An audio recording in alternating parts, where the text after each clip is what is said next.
When I was 25 and a half, I started a podcast. The goal? To review some of the newest and latest movies, along with some other stuff. With the help of my guests, I was able to do this, but there were dark forces tampering with my podcast, and with me. They called it an improvised podcast for some reason. I eventually found help in the form of myself. Yes, the me from a universe where the movies I reviewed got delayed. Apparently, my podcast made it to his universe. I know now that it is my duty, for the good of that universe, nay, the multiverse, to keep recapping and reviewing these movies, to hold listeners over until they could eventually see the movies as they were made in their world. For some reason, they come out differently in my world, but it's kind of entertaining that way. My name is Steven Shinder, and this is Delayed Replay.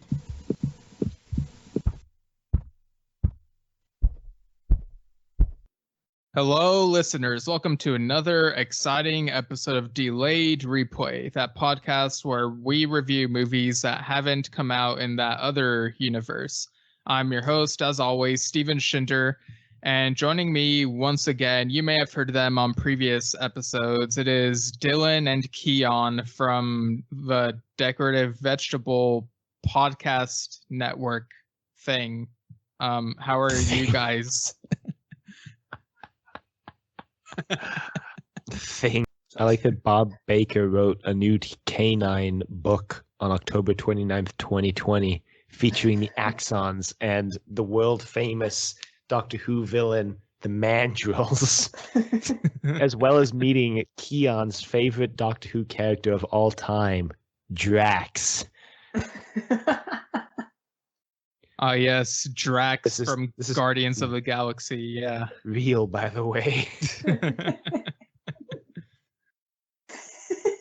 Oh, wow, yeah. Every time I say something completely and utterly incredulous, you guys don't believe me.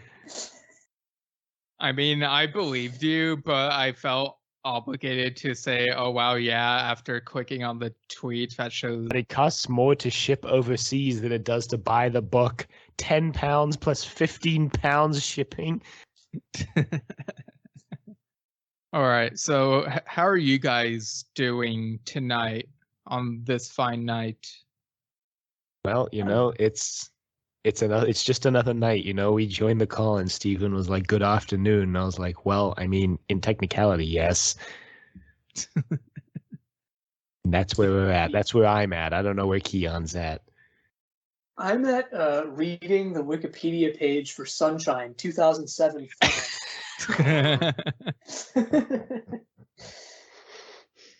It looks pretty interesting. Written by Alex Garland. It explores physics, science, and religion, kind of like Canine TimeQuake. Come to think of it. I mean, the religion subplot was my favorite part of this movie. Right, mine too. So yeah, we're talking about the movie Canine TimeQuake, which graced cinemas back in 2017 in our universe. Apparently it hasn't come out in that other universe for some reason. I don't know why, but yeah. So yeah, I guess it's kind of similar to the situation with those Space Jam sequels and spin-offs where they exist over here but not over there. Well, you know, I don't know how I feel about Canine TimeQuake existing in this universe. Every time I hear of a project involving Canine and, you know, Omega, just I have to wonder, you know, what Bob Baker's doing. Bob Baker just cashing in that check, you know, lying in his bed going, damn, I'm running out of money. About time I wrote another Canine property. Right. Yeah, crank out another Canine script. Yeah, so I guess we'll briefly go over, like, our experiences with Doctor Who. So, like, just briefly, like, what are your guys' experience with Doctor Who, which is where K9 was initially introduced? I've never even heard of it. Well, that's weird, because I've actually been podcasting about it for 7 years. Yeah, unfortunately, I have too. Yeah, almost 8. Yeah, I'm more in a wistful state of I wish I had never heard of it at the moment. Wow, what's with this, what's with this sort of, I don't know, vitriol towards Doctor Who that doesn't seem to be actually present on our podcast? Is this where you're airing Vitriol your towards grievances? Doctor Who. There's only vitriol towards the majority of Doctor Who fans, or actually no, the vast minority of Doctor Who fans. The vocal minority of Doctor Who fans. Yeah, I agree, and perhaps this doesn't extend into canine fans. I think canine fans are more chill and down to earth, but like If they canine exist. specifically fans, yeah, well, Well, they absolutely exist. We've got 3 of them on the podcast right now. Yes. Yeah, there's something about Doctor Who fans in general that makes them woefully and painfully unfunny that just isn't the case with canine fans. Canine fans truly are, just a miracle or something like that. Something like a miracle. I mean, Canine TimeQuake is akin to a miracle. It is an important piece of cinematic history, if only for what it shows us in the most baffling creative choices I've ever seen. Yeah, I mean, K9 has been with us for like I think this is coming out around the time of the I want to say 44th anniversary of when he was first introduced. I think it was like the invisible enemy or something like that. I can't do that math, so it was the invisible enemy, yeah, where he was first introduced. Yeah, with like that Fourth Doctor and Leela era, and there've been other K9s as well. Like the one that was with him and Romana, and later the one he gives to Sarah Jane in that K9 pilot. And we see K9 again in Class Reunion Doctor Who episode where Sarah Jane comes back, and also in the Sarah Jane Adventures. So yeah, there's like 6 million copies of K9 roaming the universe. Yeah, and 2009, this Australian K9 TV show comes out, and basically it's more kid friendly than the Sarah Jane Adventures even. Like I think I saw like the first 9 episodes of this like several years ago, and basically it's about the first K9. Like the implication is that he's I guess like been damaged because of like the time war or something, and so he regenerates, and that's why he has this new design that it doesn't look exactly like, but it has an energy similar to those like pet robot dog things that were huge in like the 2000s or something. I don't know if you guys know what I'm talking about. I do. I've seen his design for that show, and yeah, it's kind of I don't know, horrifying, I guess. It just looks, I don't. Well, I mean, the thing is, in that show, he can like either fly or at least levitate. So that's kind of, I guess, why they made him look like that. They made him a little more, I don't know, aerodynamic or something. Yeah, it's like when you thought that R2D2 can fly in Attack of the Clones. R2D2 can fly in Attack of the Clones? Yeah, in that droid factory scene, he has like these jet things. Yeah. And then in Revenge of the Sith, he uses those to set the oil on fire to kill the super battle droids. Those were like such an integral part of R2D2's character that they became like one of his only skills in the Lego Star Wars video games. Yeah, those Lego Star Wars games are pretty top notch. I really enjoyed the Skywalker saga, which came out like last year. I'm just waiting for Lego K9. Lego K9. It's Lego K9. It adapts the K9 series. It adapts TimeQuake. It adapts every K9 property you can imagine, including the audio dramas, because why not? Yeah, I mean, just bring John Leeson back for that. The creator of that Australian TV show, or creators, I should say, Bob Baker and Paul Tams, they returned to do this movie, which was not a direct sequel to that show, but like the design for K9 is very much like that show, but I guess they were trying to make like a standalone adventure type of thing. Like, what did you guys think of this movie's approach when it came to continuity? I mean, I've said this many times on Trust Your Doctor, our Doctor Who podcast, but I really don't care about continuity or canon, really in anything, but especially in Doctor Who and Doctor Who related things. So I was fine with how they handled the movie as sort of disconnected and detached from the rest of it. Although, you know, all that said, I would have been fine with any approach, really. I really wouldn't care, to be perfectly honest. Even though like the Bob Baker and Dave Martin verse and their Doctor Who is really my favorite. I mean, maybe I should just say this, but like Armageddon Factor, an episode where K9, or a story rather, where K9 almost dies, shockingly, is basically my favorite classic Who episode. So. Oh, so it's not the massacre? No, it's not. Maybe if the massacre was written by Bob Baker and Dave Martin, it would have been better. There, yeah, I said it.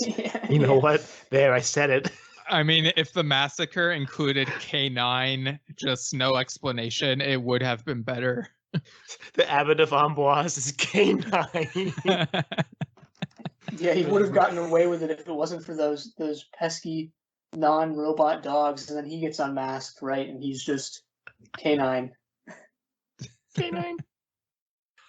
Yeah, I thought it was weird when this movie opened up. Like during the opening credits, it's like it's like a callback to that K9 intro theme from that pilot, but it's like a dubstep version. So Yeah, that was great. Yeah, it was like K9 K9 and like it just has the drop, and it was so obnoxious but so annoyingly entertaining at the same time to me. Yeah, if the movie had just ended right there, it would have been perfect. You know, that intro sequence. That intro sequence with K9 flying between the planets, you know, blowing up the Death Star, which, you know, it's clearly like it's not ever identified as such on screen, but you know what it is. Just blowing through all these famous science fictional worlds, just destroying them at the speed of light. And Yeah, you know, you really got to hand it to like Bob Baker. I assume this was his creative choice. You know, striking while the iron is ice cold and using dubstep, which hasn't been relevant since 2014. Wow, that's when Trust Your Doctor started. Thanks for reminding us, Stephen. Thanks for reminding us that we were in high school when we started that podcast. And You're just in high barely. school We graduated very soon after we started it. It was like a semester later. It was like half a year. Yeah, you're right. It was like 6 months later.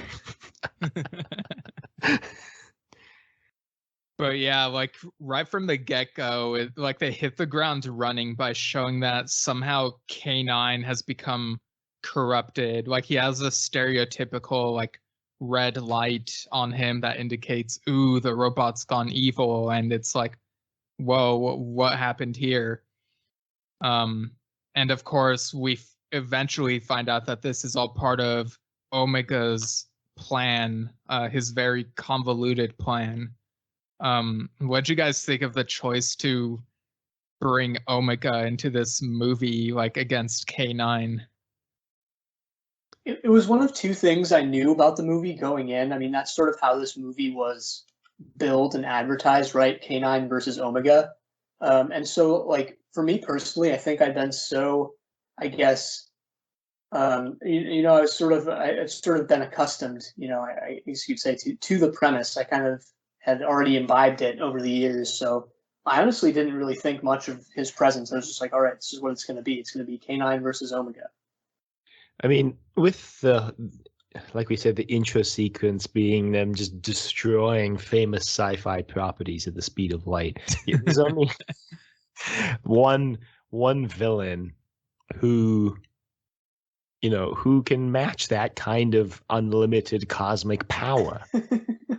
And that's Omega, basically Doctor Who's version, or the closest thing Doctor Who has to a god, except for all those other godlike beings that Doctor Who has introduced, like that sun that ate memories, or that demon in Satan Pit, or, like the other half a dozen things that are godlike in the Doctor Who universe. Yeah, like the Ambassadors of Death. Everybody forgets the Ambassadors of Death were unkillable. Untouchable, literally. You touch them, you die. Yeah, or that lantern that eats people's tears. I don't even remember that, to be honest. I made that up, but it sounds like it'd be a thing, right? He pulled a Kiyan.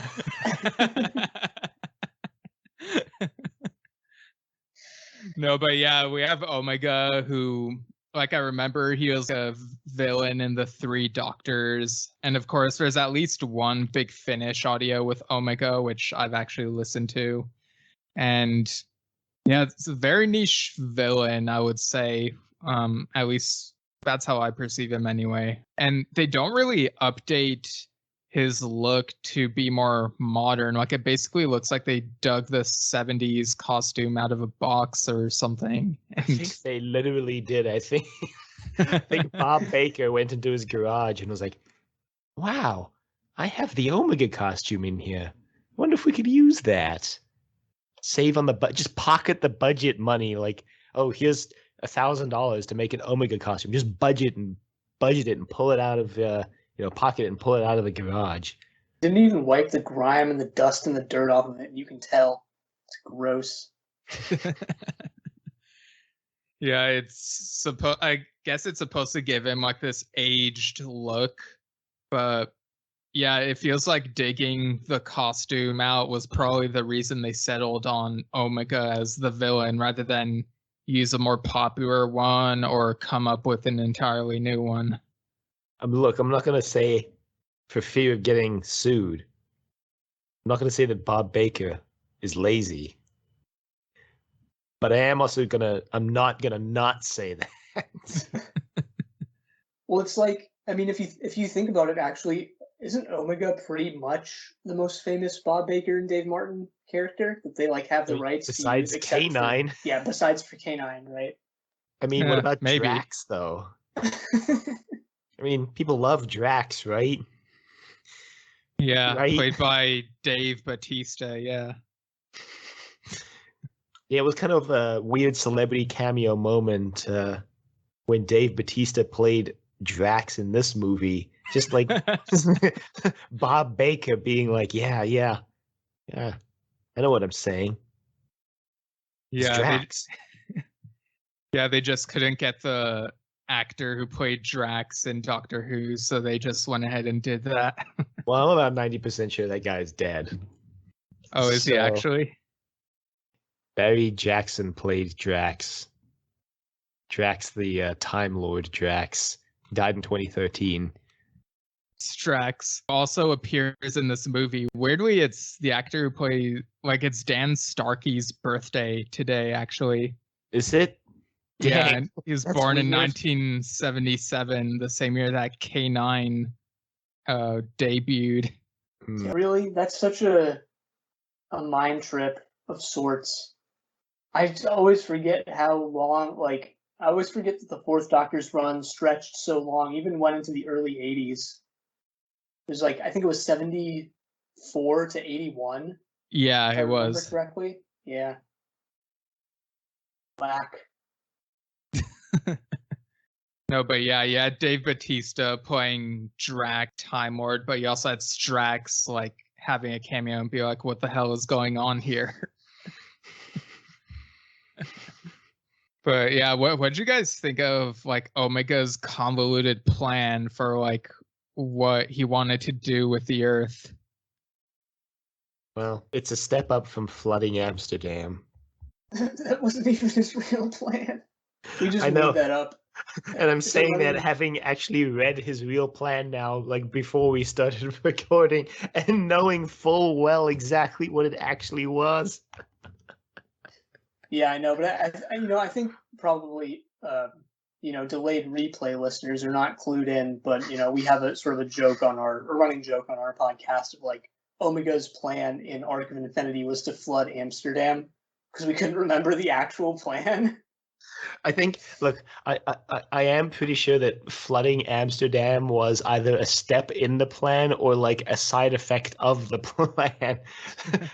We just turned it into being like the main plan because I guess all it takes for someone to be evil is to be like, you know what, I just want to flood Amsterdam. Yeah, probably. I mean, it's pretty evil to flood a full city, probably killing hundreds at least. Yeah, I mean, killing people does sound pretty evil, but yeah, I agree. I mean, it's nothing compared to Omega's plan in this movie, which is just to like disable all electronics on Earth. He doesn't even plan to kill anyone directly. It's just basically just like it's Bob Baker's extremely thinly veiled metaphor for how dependent we are on technology now, which is ironic because his paycheck for this movie is entirely dependent on K9, an electronic character. Yeah, and the electronic money transfer he's probably getting straight into his bank account. Well, it is also weird how, I guess,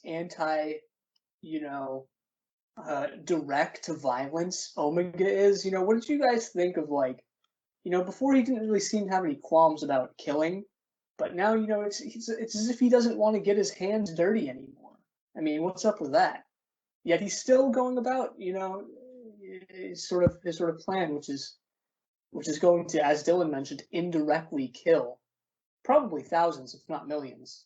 It reminds me of this alien species from one of my books that I'm writing that likes to manipulate people and like see what happens with them. Like basically puts in motion the things that would harm people, and basically they like use it and they just sit back and watch the chaos ensue pretty much. So I kind of feel like that's the direction they went with Omega here as well. Like he just kind of wants to see what happens or what would happen, which in a way is pretty sadistic when you think about it. It's like he's just sitting back, eating popcorn, watching the fireworks, so to speak.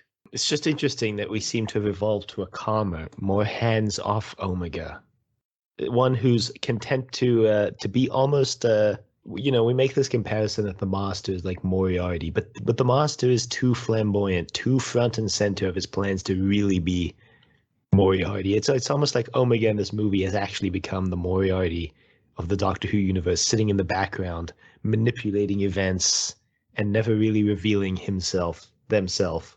Yeah, and I didn't actually realize this until we started discussing it, but like I guess that's where all the Okapi imagery for Omega comes in, right? Like, the animal, the Okapi, I didn't really know what it was until, just looking it up right before we started recording, but like its natural habitat is very contained and small. So, it kind of just sits back and it's in its own little den and I guess watches the world as Omega does in the movie. So kind of, I mean, it makes sense, right? It lines up. You got to give Bob Baker credit for actually putting in Okapi imagery into the movie. Yeah. Is this the first feature-length movie to feature Okapi? Maybe. Yeah, and nobody even knows what these damn things are. I mean... Yeah, I mean, symbolism always makes the movie better.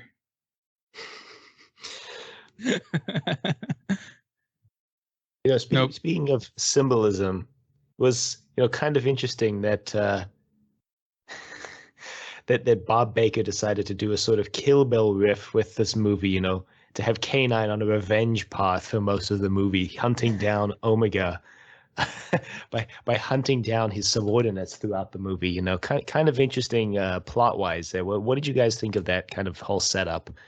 In hindsight, it makes sense that they didn't make this a sequel to the kid show because, this is a slightly edgier K9, like not that edgy, but still like in a way where I guess they thought maybe the kids would be kind of frightened and maybe they'd see this and be like, that's not my K9 or something like that. And like, I totally understand why they tried to make this a separate standalone adventure. Like, it could still happen like after or during that show or whatever, but it's just its own adventure whenever it takes place. Yeah, yeah, I guess you can like headcanon it into taking place during the show where K9 just goes on like this Big Finish style.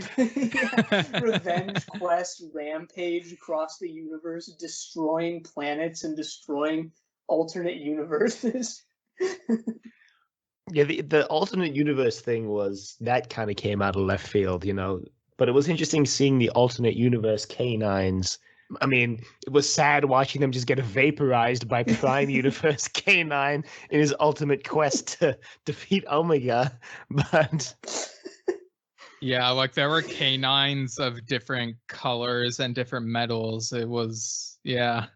Personally, Yeah, my favorite K9 was the bricklaying K9, whose entire job was just laying bricks in that universe. Yeah, and was made out of bricks. I mean, don't forget that part. And it's like, it got actually really meta. You know, it was meta enough, kind of, with like the Omega costume, but like just seeing all the other K9 props be melted in real time in this movie was a real trip. There was a real, and I can't believe I'm making this comparison for K9 TimeQuake of all things, a very Koyaanisqatsi vibe to a lot of it. Yeah, just the dialogue, the large swathes of the movie without dialogue, like that too, where it was just the driving soundtrack being the driving force behind everything. It was, you know, it was almost, I can't, yeah, I mean, I don't know if this is maybe the most apt descriptor, but it was almost like it almost sort of enraptured you, got you into this state of euphoria, you might say.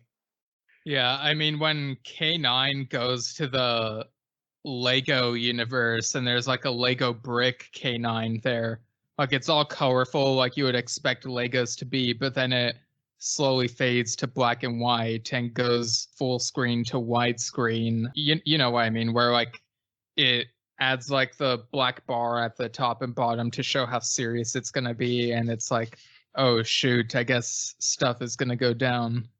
Yeah, and that's another meta aspect of it too, where it does go, like it changes the aspect ratio, you know, going from what you might expect from a TV show to a movie. So maybe that is some sort of, I don't know, meta connection with the show that I guess maybe we didn't pick up on. Because I haven't watched the show. I don't know if you guys, as Steven, you have. I don't know if Dylan has. Not recently, I'm going to be honest. Not recently. Okay, I'm not going to pry more into that. Well, were you gonna be like, why haven't you watched it, Dylan? No, I was gonna be like, you know, I was gonna, I guess, I don't know, just question what constitutes recently and like what you even mean by that. But whatever, it doesn't matter. He was gonna basically create a TimeQuake and investigate my use of recently and its relation to temporal spatial mechanics. Okay, so I guess getting back to Omega's plan, obviously shutting down all the electronic stuff was a huge surprise to humanity. And yeah, and he basically like says all this technical jargon, you know, all this techno babble, saying that this is the first step to creating a TimeQuake, which will alter the history of the universe. I guess like I got kind of lost, but I guess the combination of chaos on Earth without the use of these electronics and just K9 rampaging through these universes is supposed to be what would create the TimeQuake. I don't know, it's kind of convoluted. There's a whole thing where he's like drawing energy from K9s and other universes to power his technobabble nonsense, and that's why K9 is slaughtering his counterparts in the other universes. Why he doesn't just like destroy the machine first is anybody's guess. I think K9 was secretly harboring bloodlust for the other K9s to begin with. Yeah. But then K9 ends up in the cassette universe, and that's where he meets a K9 who's basically made of cassette tapes and who's able to like overpower him and actually like reprogram him so that he's more his normal self. Because it felt like there was this meta commentary where like Baker and Tams were saying, yeah, remember cassette tapes? That was that was technology at its purest. Like not any of these advancements that have come after, like floppy disks or laser disks or anything like that. What was like, it had to do with entropy, right? Because it was like within the movie, the anti-entropic energy came from like the clarity and I don't know, just the force behind music, right? Which is sort of, it's something that, you know, is just its own, you know, each song is just its own thing and nothing else. Which obviously, you know, tied into the whole timeline issue, right? Where it's like nowadays there's such an overload of information. But if we could just go back to the days when we used cassette tapes, then that wouldn't be as much of a problem. Mm-hmm. That's what I got out of it. I don't know. I was just gonna say it's weird that they want to go back to cassette tapes when, you know, like there's just still electronic.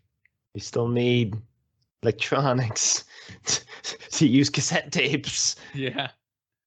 But speaking of entropy, E-Space is also part of this. And like K9 interacts with the other K9 who's been to E-Space. And I thought this was a nice little interaction. You know, it was like they went on this like spiritual journey for a segment of the movie so that K9 could remember what he really is.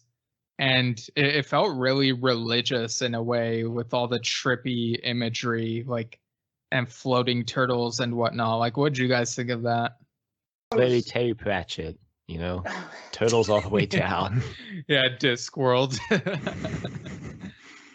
My favorite part was at the end where where our main character K9 just still vaporizes the other K9 regardless. Yeah, Turtle K9 deserved better. Turtle K9 deserved better. He Yeah, should get his own spin-off. Spin-off to the spin-off. Turtle K9. Turtle Quake. It kind of felt like this joke before the end credits where it's like things have been resolved, but then K9 like shoots the other K9 just to be funny and everyone just laughs and then freeze frame. Yeah, the only instance in the movie of the laugh track. I mean, what did you guys think of that? You have to admire the cinematic brilliance to go 20 minutes before that without any spoken dialogue in full musical trance. And then just all of a sudden K9 murders another K9 and we get a laugh track. You have to admire the sheer hubris of Bob Baker to do that. And Paul Tams to an extent, you know, but the sheer audacity, you might say. Like it's very well recorded and whatnot in our minds.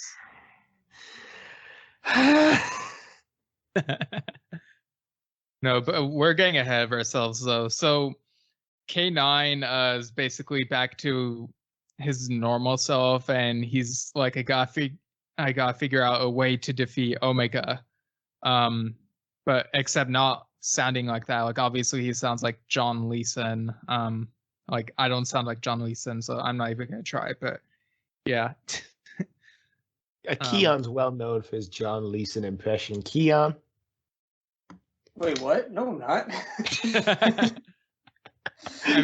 I mean, the thing that K9 says over and over is affirmative, right? Affirmative. Yeah, that was pretty good. Both of those actually were pretty good. Again, Kiyan, well known for his John Leeson impression, being the arbiter and the judge here of whether we're good or not. Like that's the only thing I know Kiyan for. And not his 7.5 years of podcasting. And I mean, Kiyan almost sounds like K9, so you know, I think conspiracy there's something unlocked, confirmed, headcanon and believed. Wow. Is this all you have to say, Kiyan? I'm pretty much speechless. Kiyan didn't tell us this, but he was actually bringing over the secret third host of podcasts, The Stunned Silence. Yeah. I thought you were gonna say whatever that character's name was from Torchwood, who they act like was almost there, like in that one episode. Oh yeah, Adam? Was it Adam? Yeah. It was Adam. Yeah. Wow, how did I remember that? I think it's easy to remember because it's also the name of that Doctor Who companion who ended up not remaining a Doctor Who Adam. companion.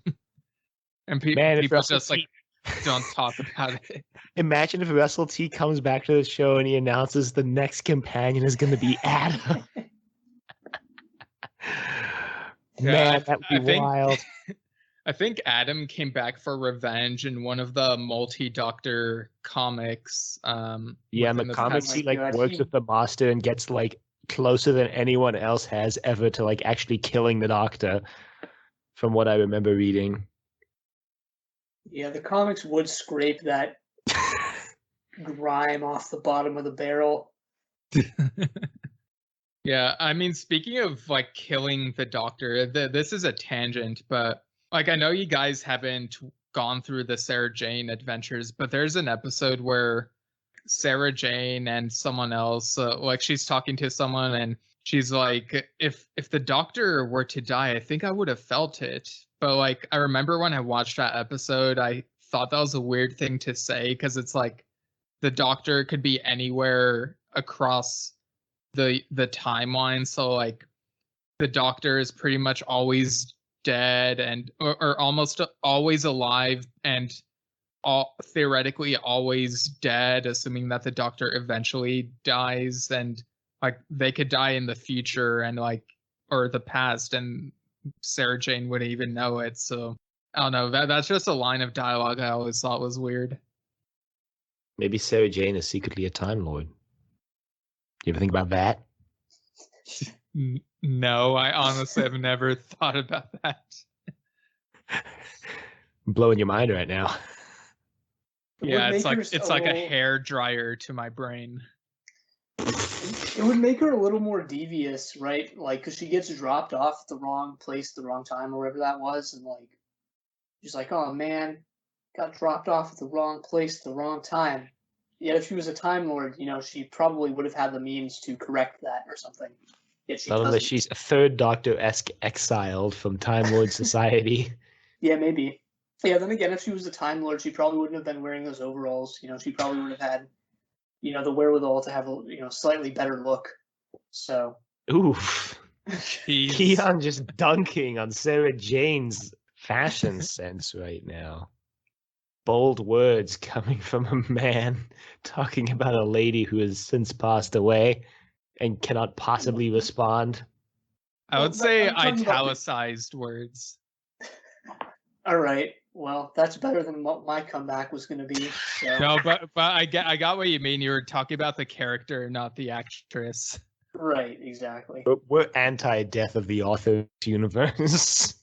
I mean, I hate Death of the Author as well, but I don't know if that applies to what we were talking about with Elizabeth Sladen. I don't know. But speaking of Death of the Author, what did you guys think of like in K9's violent, you know, interplanetary, interuniversal rampage? Did you catch that little snippet where he melts down? Like I guess it's sort of a wax statue or a wax approximation of Bob Baker, who gets just blasted. Again, Bob Baker's blatant theming in the movie, you know. First it was anti-tech, then it was Death of the Author. What next? What do you have up your sleeve next, Bob Baker?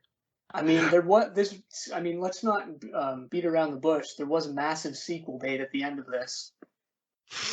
The sequel bait that implies Bob Baker's next move is going to be Death of Doctor Who. Yeah, with that tease by having K9 melt down the wax statue of Tom Baker that was used in the 5 Doctors. Extremely meta. By the end of this, I was seriously wondering whether they actually had permission to use a lot of the stuff they were using in this movie. Must have been really expensive. And I'm sure Bob Baker will. It. Bob Baker will do what we do on the podcast and go, it was fair use. Yeah, fair use to destroy BBC props. there was, I know Kiyan, I know you watch the whole credits, but if you wait till nearly the end of the credits, there is like a conspicuous a thank you message for a locksmith located in Cardiff, just down the street from the BBC Centre. So yeah, I'm not making any connections. That I'm just saying. What'd you guys think of the way that K9 ended up confronting Omega in like this showdown type of thing, like at the climax of this cinematic masterpiece? Well, I really wasn't expecting it to be a painting showdown. I really wasn't expecting it to be some sort of fine arts related competition, judged by none other than, like we mentioned earlier, Dave Bautista as Drax in a celebrity cameo appearance. Yeah.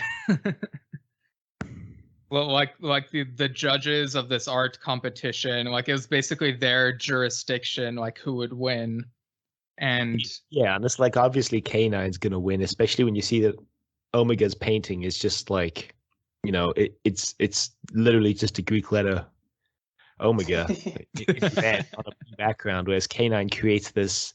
K9's painting is so artistic, even outside of the context of the movie. Like it's actually a genuine work of art that somebody probably put hours and hours of time into back behind the scenes, and was just like used as a joke in the scene that K9 can just like replicate paintings. Yeah, like this painting that he made was titled Voyage, and it shows like a Victorian era ship on the water, and then under the water there's like some welder, and it looks like very, like you said, it's very skillfully painted. Like there's some cubism in there, but also traces of Albrecht Altdorfer in there. Like it's it looks very well crafted. Like props to whoever ended up making this, like just for this little scene. Yeah, shades of Rembrandt in there as well.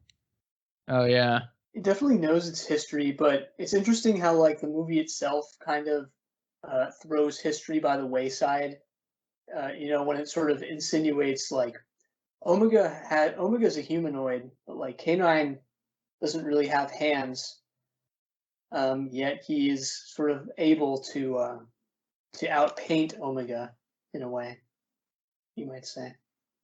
I mean, it's basically VeggieTales logic, where even though they don't have hands, they somehow move the objects around themselves. Oh, is that the case? Yeah, I haven't. Yeah, I've watched VeggieTales, but not since I was a little kid. Didn't realize it was Christian at the time either. Yeah. Didn't realize it was Christian propaganda. Yeah. Yeah, I mean the show's pretty great. Like unironically. Yeah, literally retells biblical stories. Didn't really realize though. I was gonna say biblical stories are pretty great, Like there's some cool stuff in there.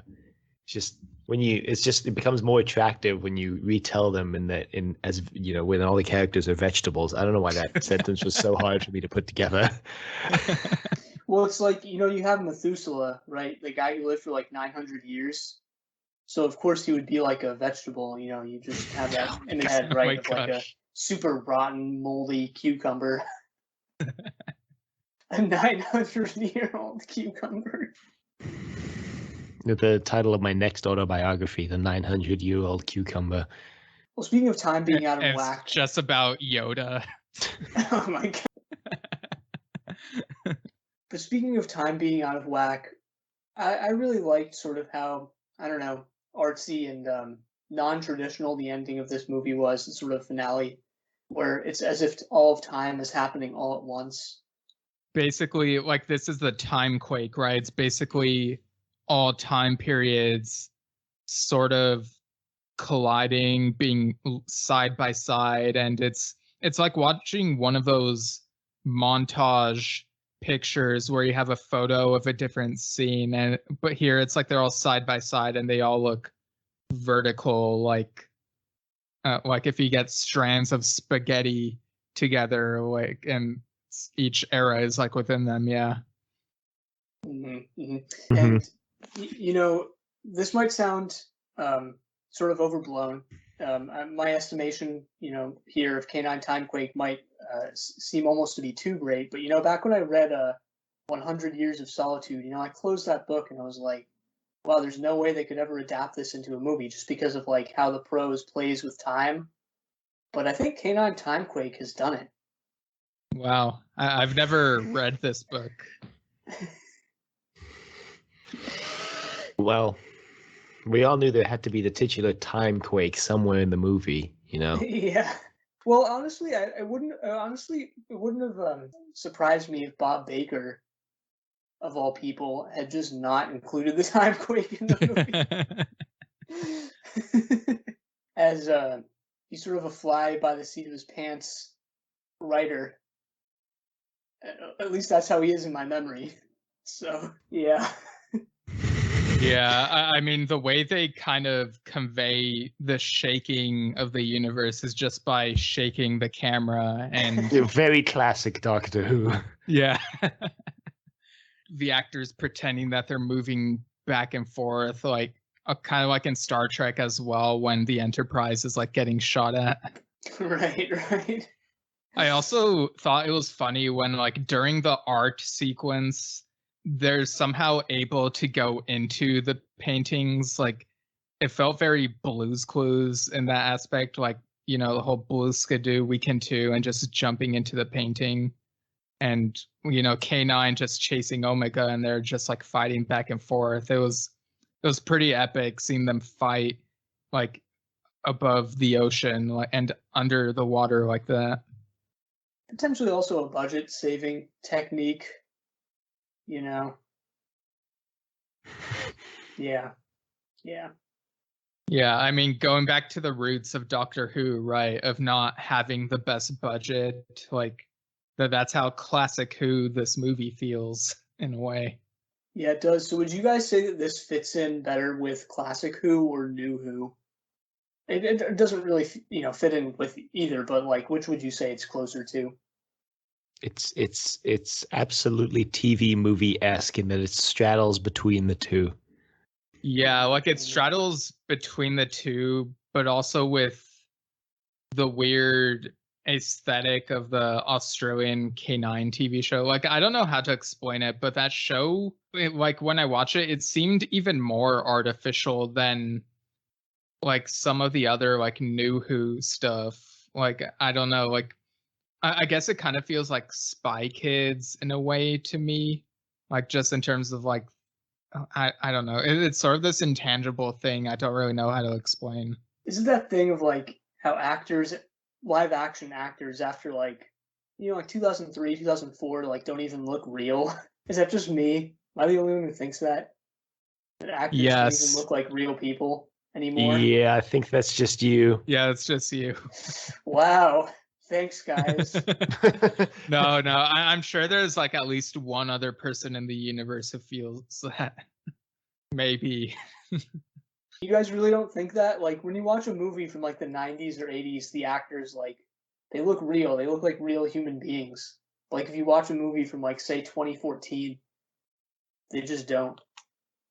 I mean, I don't think that, but I do think that in some, like in some film franchises that have gone on for a long time, like across decades, there is this aspect of like in the newer or the later installments, the, you know, the picture quality looks more enhanced and the actors, like they make them look cleaner to the point where it feels kind of artificial.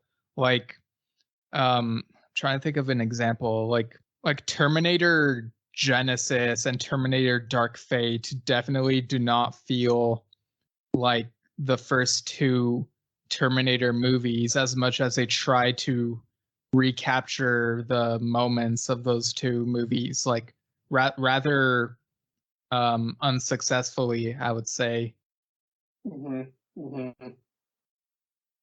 Mm-hmm. Mm-hmm. Mm-hmm. Yeah, or like even in the newer Star Wars movies, like some people could say the people look cleaner in those movies compared to like the first six, just because technology has like marched on, and maybe there's also like some makeup stuff. I don't know. Well, it's like the Star Trek Discovery problem, right? Where it's like it's supposed to be set in the same era of the original series, but technology has moved on. Yeah, Since and 50 years ago when that series premiered. Yeah, and some fans are like really upset about that for some reason. Yeah, personally, I don't care, but some people really care. Yeah, I mean, when I view stuff like that, it's like I know that in the original series, like obviously it looks fake, right? Like, but like I know that that's not literally how it looks in universe. Like it's just sort of a filter that the audience looks at it through. So like it doesn't even bother me that visually Discovery doesn't look exactly like the original series when it's in that era. Yeah, it's all just a filter through which we view the world, including K9 TimeQuake being just a filter through which we view the Doctor Who universe. Remember, this you can consider this, and it probably is canon to the Doctor Who universe. It's canon that K9 just murdered multiple alternate versions of himself. Yeah, it's K9 canon K9 on. to the Doctor Who universe. Yeah, I mean, it's something like Doctor Who where there's time travel and changes to stuff. I feel like it has a very fluid continuity. Like, I technically BBC doesn't really have a Doctor Who canon the way that like Lucasfilm says they have for Star Wars, or like what Star Trek may have. But yeah. Well, I'm once again going to quote this Christopher Eccleston article where he says that we should just like blow up canon. Oh, yeah. And I agree with him. Yeah, I'll link that in the show notes. As long as I don't have to do it. We referenced that like 5 weeks in a row on Trust Your Doctor.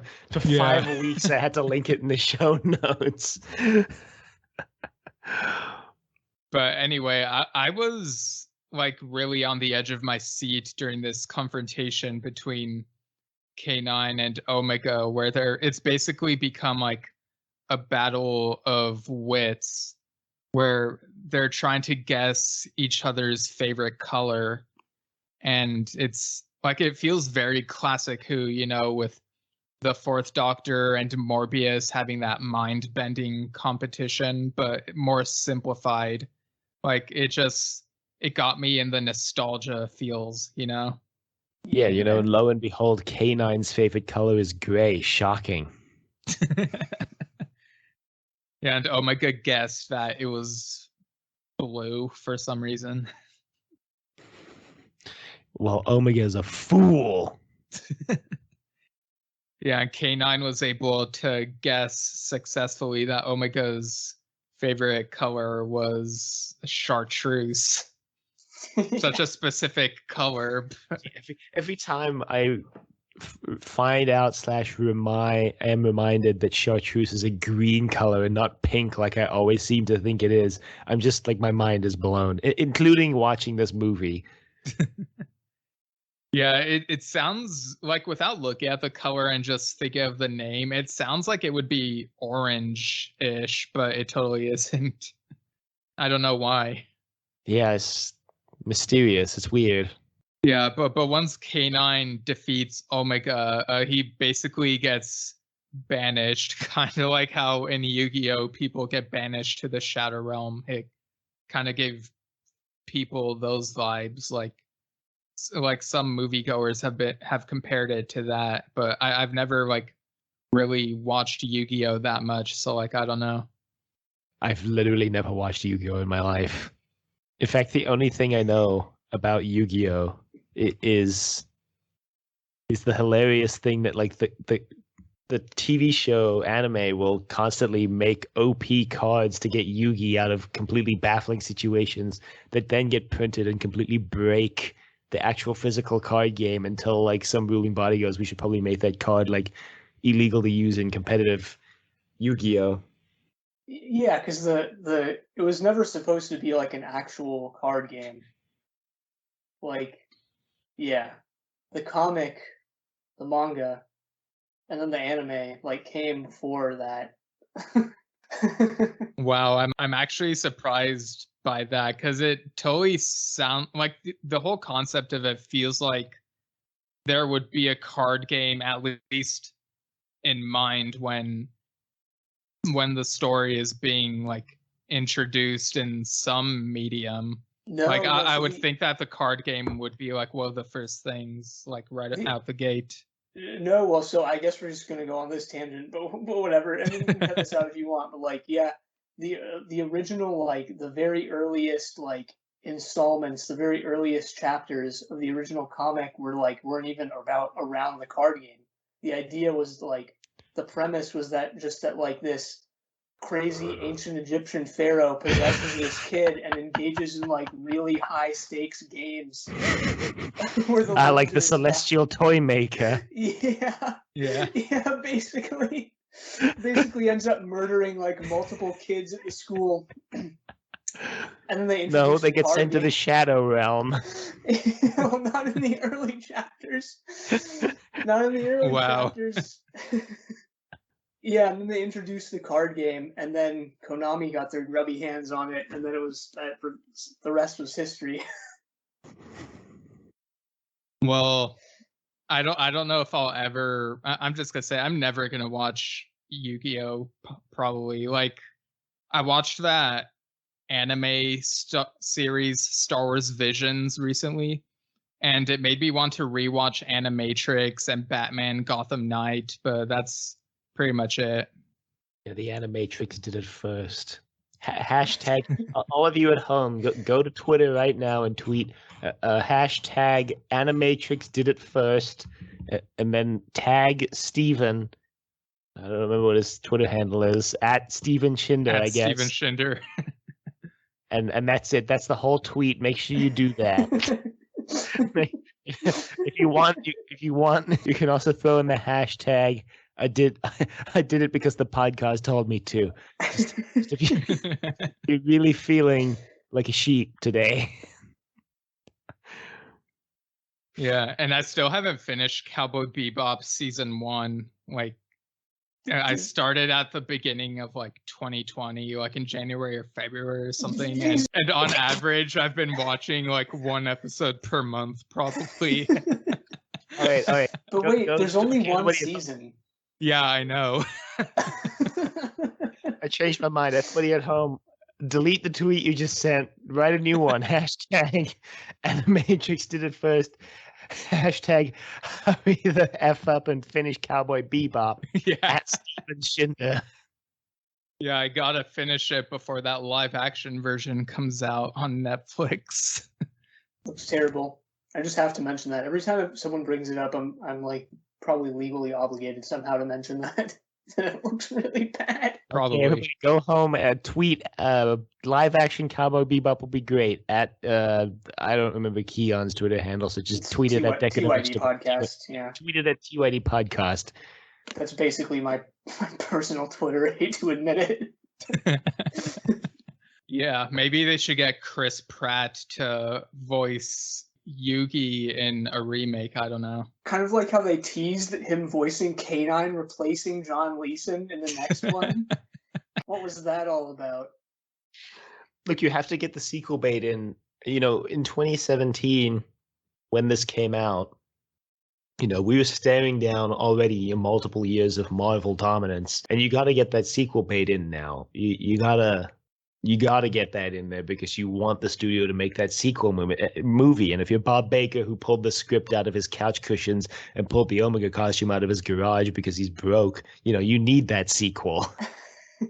Yeah, I mean, K9 basically was like, I'm a robot, so I can just change my voice. And then you hear the Chris Pratt version of affirmative, or however Chris Pratt sounds. That is actually true, is that he's a robot, so like that's kind of a good excuse or a good conceit. And that actually that reminds me, like every time K9 is brought up, I can't believe I didn't mention this until now. It's like he's referred to as a he. We've done it for the past hour, but like technically K9 is not a he, right? He's a genderless dog. He's a robotic genderless dog. Exactly. But we've been using he. John Leeson is a he. Yeah, true. Mm-hmm. Yeah, so K9 defeats Omega, and everyone's like celebrating at the end. There's much jubilation. And then there's like the ending as we described it, where he shoots out of their K9, and it's like laugh track, like so bad, obvious laugh track. And freeze frame. The freeze frame was the most bizarre part, Y'all out here like, damn, that laugh track was crazy. But the freeze frame, just the freeze frame was so the hubris. Yeah, especially having K9 jump when he can levitate and fly. The audacity of making him jump. That was the most horrifying CG I've seen in the entire film. Like every movie I've ever seen, that was the most horrifying CG right there, was seeing K9's mechanical legs jump him. Yeah, he he shifts between his classic look and his more modern, like Australian TV series-esque look. Dylan, you need to watch Foodfight because the CGI in that animated film is freaking awful. It's probably the worst looking animated film I've ever seen. Christopher Lloyd is in it, if that makes you watch it. That makes me actively not want to watch it because I don't want to see my childhood hero fall from such great heights. Yeah, Christopher Lloyd plays Mr. Clipboard, and like the gif of that is just terrifying. I think you mean the GIF. It's pronounced GIF. The creator said it's pronounced GIF. Death of the author. And as we more know, people use GIF. No, the author's words need to be taken into account. More people say GIF than GIF. That makes it, due to the flexibility of the English language, that makes it the most likely to be correct pronunciation. I mean, more people say comfortable than comfortable. When you look at the word, it's obvious that it's supposed to be comfortable. Yeah, and more people say Worcestershire sauce instead of Worcestershire sauce. Yeah. But that doesn't make Worcestershire correct. Or as Donkey from Shrek says, Worcestershire? I can't believe I just outed myself as knowing how to say Worcestershire sauce. Why? Why is that bad? I don't know. It wasn't something that I was like keeping hidden, but I just can't wait for everybody to tell me that I still got it wrong. Hey man, you're just laying down the seeds for cooking with Trust Your Doctor. You gotta show people you have all this sauce knowledge for when you finally launch that. Kiyan and I joke about like actually doing that all the time because we think it would be hilarious. Well, I can't cook, and Dylan can bake, but I don't know if he can cook. I guess cooking is easier than baking. That's why it would be hilarious. Yeah, I mean, I've kind of like every once in a while I've tinkered with the idea. Like I would just do a Facebook Live of me quote unquote cooking, and it would just be me pouring cereal. Right. Or maybe I could do something where I just microwave something, and that's the whole cooking video. Kiyan and I will make famous Doctor Who recipes, like fish fingers and custard is actually the only one I can think of. Kiyan will make the fish fingers, I'll make the custard, because I have custard powder.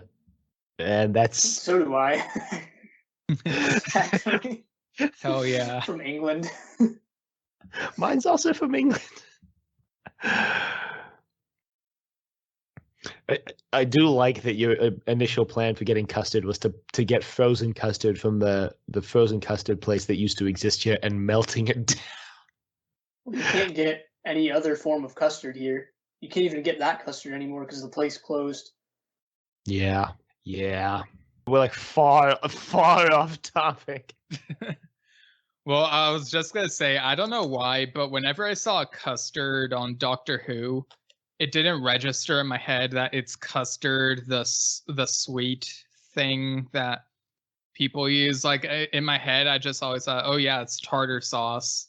But then like years later, I was like, oh wait, it's custard, the dessert thing. That is kind of weird, I guess. That's the most baffling thing I've ever heard. Do people call tartar sauce custard? No, but I guess because it was fish fingers, like in my head, I thought it was tartar sauce, which is why it didn't seem weird to me. Huh.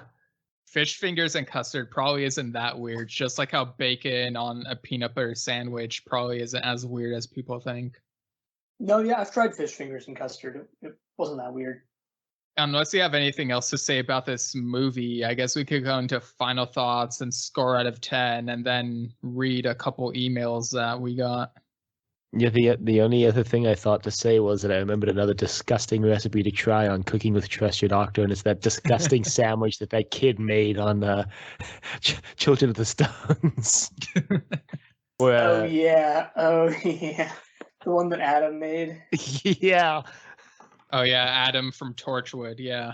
And there was he actually made two because there was that other one with mint jelly. I owned mint jelly for a little while, weirdly enough. Yeah, I'm getting kind of exactly hungry. what you think. All right, so I guess with that, we can go into final thoughts and score out of 10 and unit of measurement for that score. So, Kiyan, what are your final thoughts and score out of 10 for K9 TimeQuake? Well, I guess for final thoughts, frankly, it takes a lot to kind of, I don't know, overwhelm me or something like that with movies or just fiction in general. But K9 TimeQuake had a lot going on and did, overall. So, I guess I'll go ahead and give it 10 eradicated galaxies out of 10. Wow, that's very high praise. Well, I too was overwhelmed, but to quote a recent ABBA song, I think it would be fair to say that I was bewildered by this movie. It's the kind of movie that you can't just watch once. You have to watch it 3, 4, maybe even 5 times to get all the little subtleties. And I'll admit, I watched it 3 times for this podcast.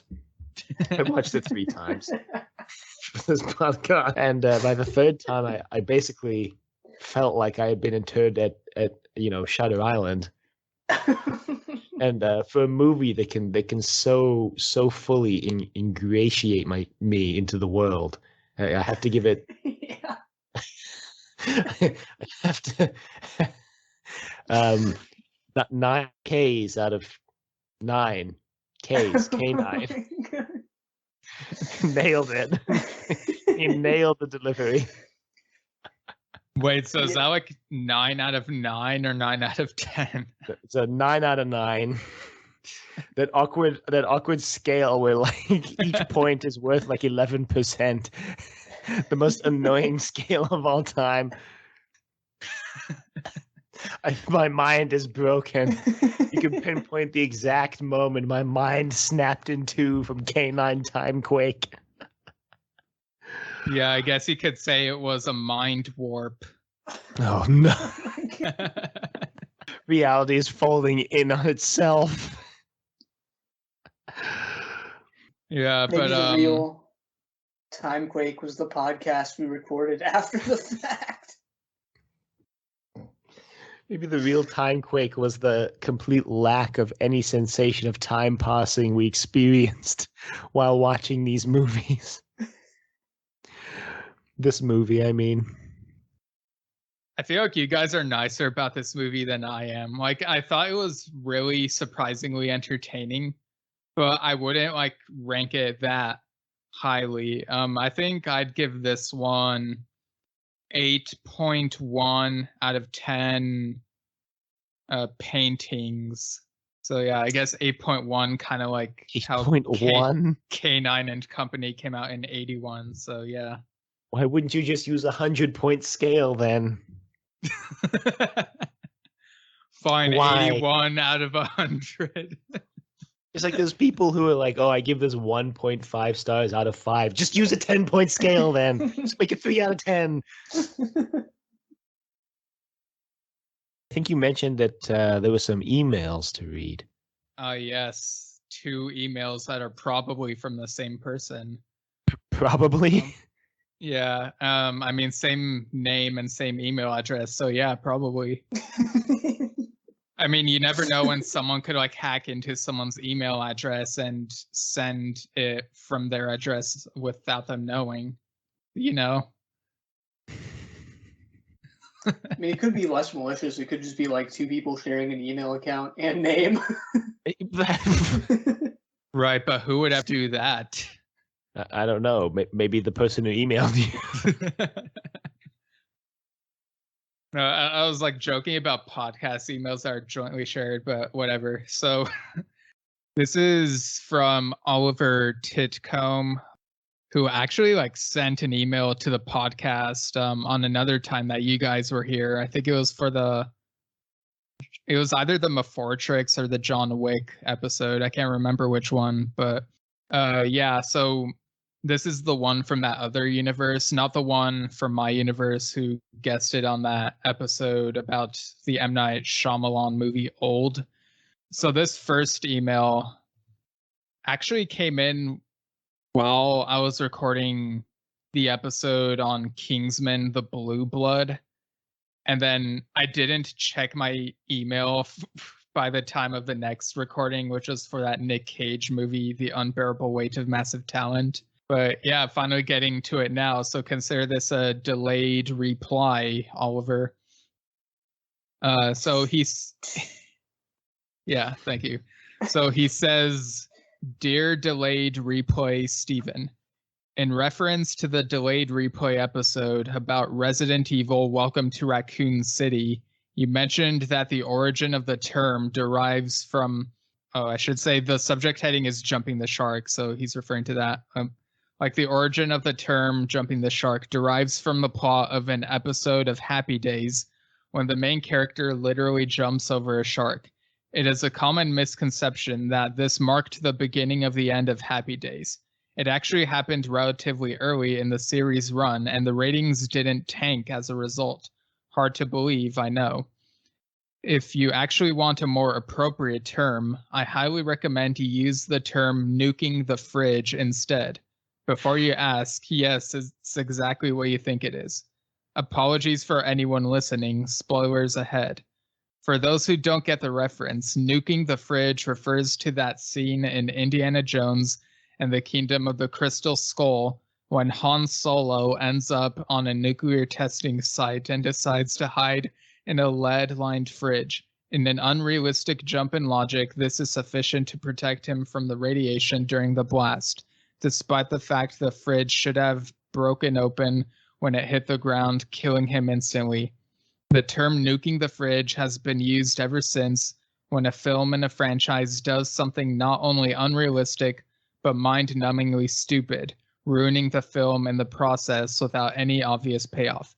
Massive fan of the podcast. Keep up the good work. Oliver of That Other Universe.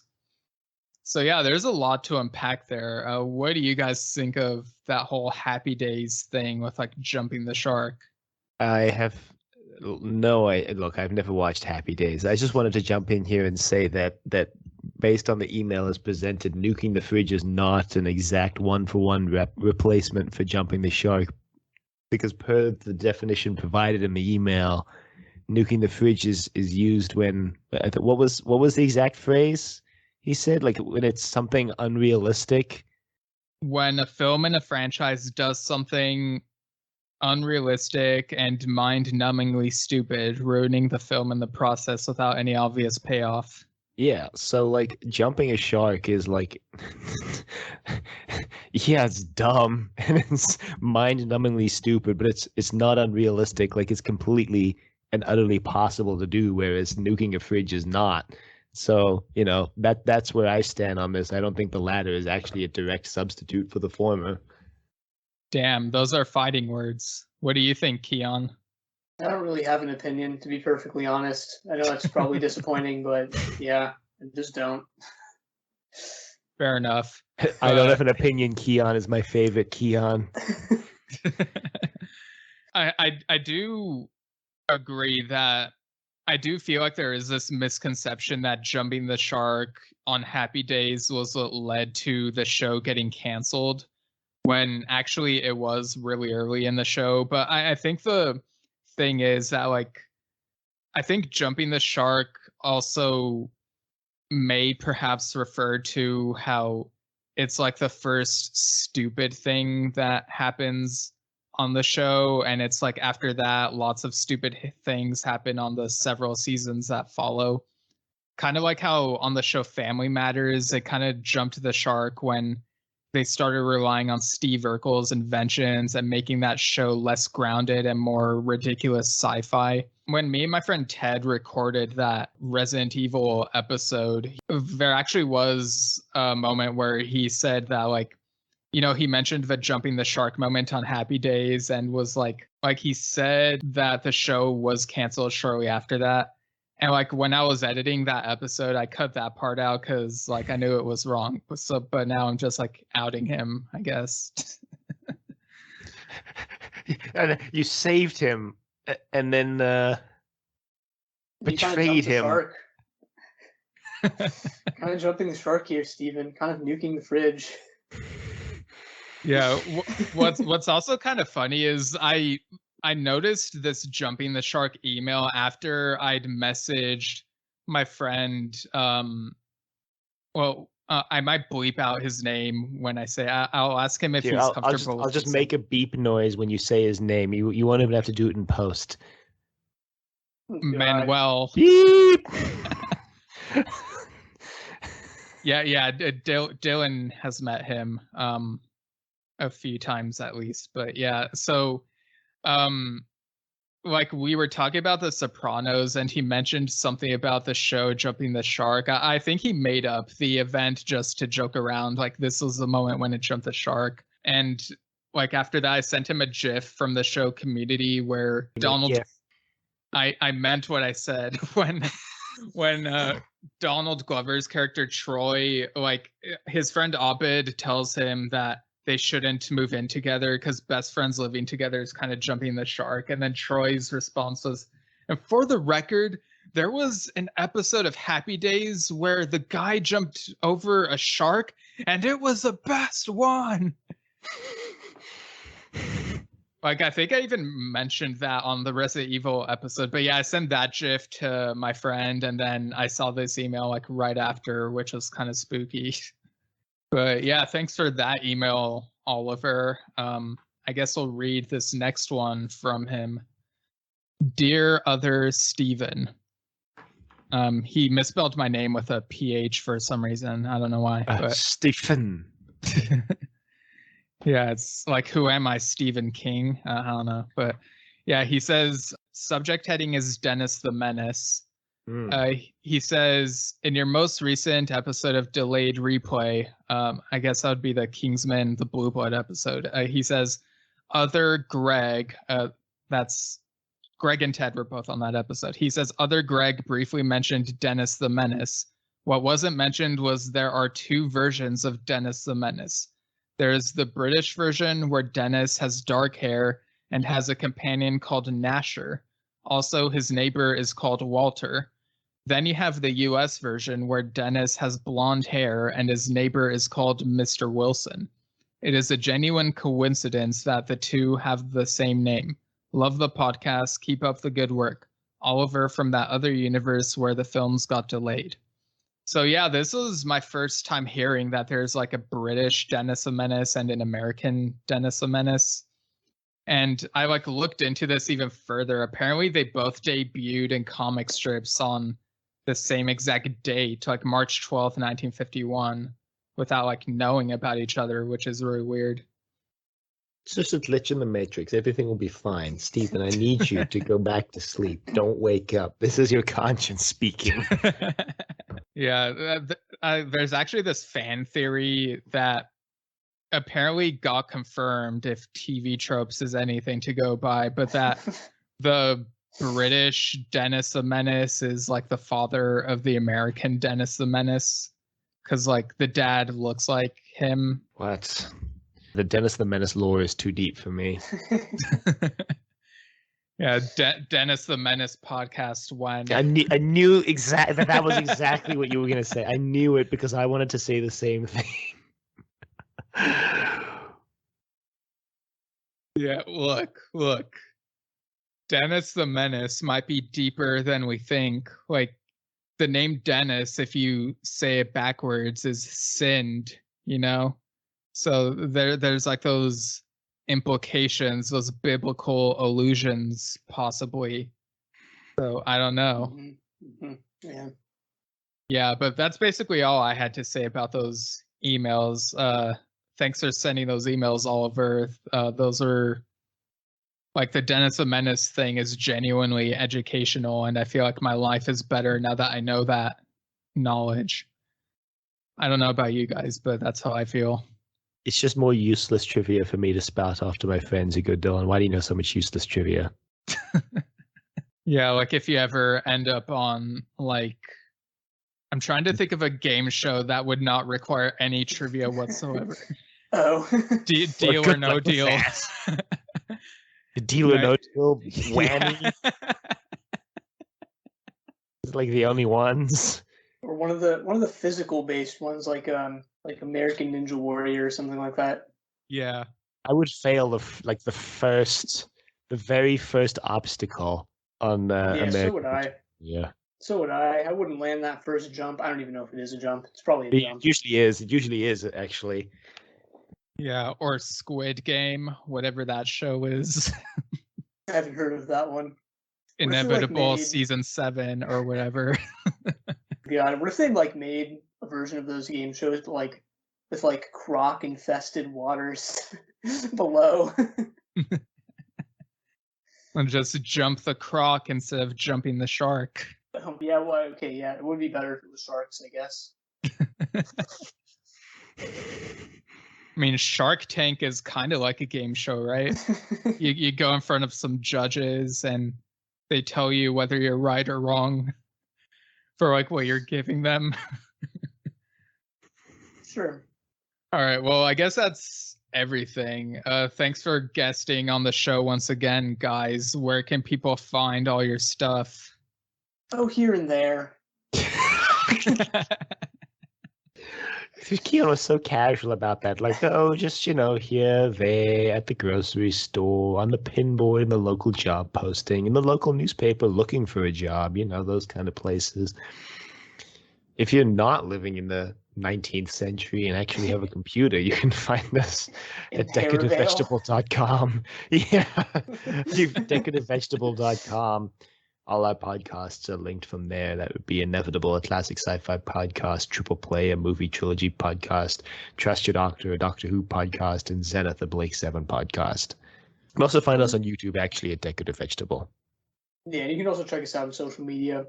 Trust Your Doctor on Facebook, TYD Podcast on Twitter. That Twitter page has basically is sometimes a fun meme page to look at with some of the stuff you post. Yeah. Kiyan's also posted some scalding hot takes on the Twitter feed. I'd like to remind everyone that Kiyan runs the Twitter feed and doesn't speak for the podcast as a whole when he posts those scalding hot opinions. Yeah, I really take no, I really make no effort to speak for the podcast as a whole at all. Yeah, I mean, the podcast is its own AI, much like K9 himself, so it can speak for itself if it wants to. Well, the Decorative Vegetable Entertainment Enterprises really is its own kind of amorphous being, DVE. More like V. More like a Morpheus being. Like Morpheus from the Matrix. Yeah, as for where people can find my stuff, they can follow me at Steven Shinder on Instagram and Twitter, Steven Shinder Storytelling on Facebook. You can go to stevenshinder.com, look for info on my novel Lemons Will Make Rain, which is on Amazon. More info to come on the next book whenever it's on the way. And you can also email delayedreplaypodcast@gmail.com if you want to send in stuff like what Oliver sent in, like stuff that'll really enlighten us for the better. Like the people need to know the truth, you know. I don't know why. Dennis the Menace. Yeah, I don't know why I made it sound so ominous like that, but yeah. Hey, you can also find me on the podcast Yes Shift, which I do with my dad, where we talk about the progressive rock band Yes. Talking about their new music and old music and stuff that the members have done on the side. Like there's lots of stuff to talk about. And I recently recorded, I guested on my friend Jesse's podcast, Question, Possible Answer, where we talked about the Goonies for like almost 2 hours. So that might be out by the time this is out. So go ahead and check out his podcast, his and Phil's podcast. It's pretty good, like asking the questions about movies that you might not even think of. And yeah, I guess that'll do it. And I have a couple of ideas for what the next episode after this will be, but I guess I'll just leave it as a surprise for now. And without further delay, have a good day.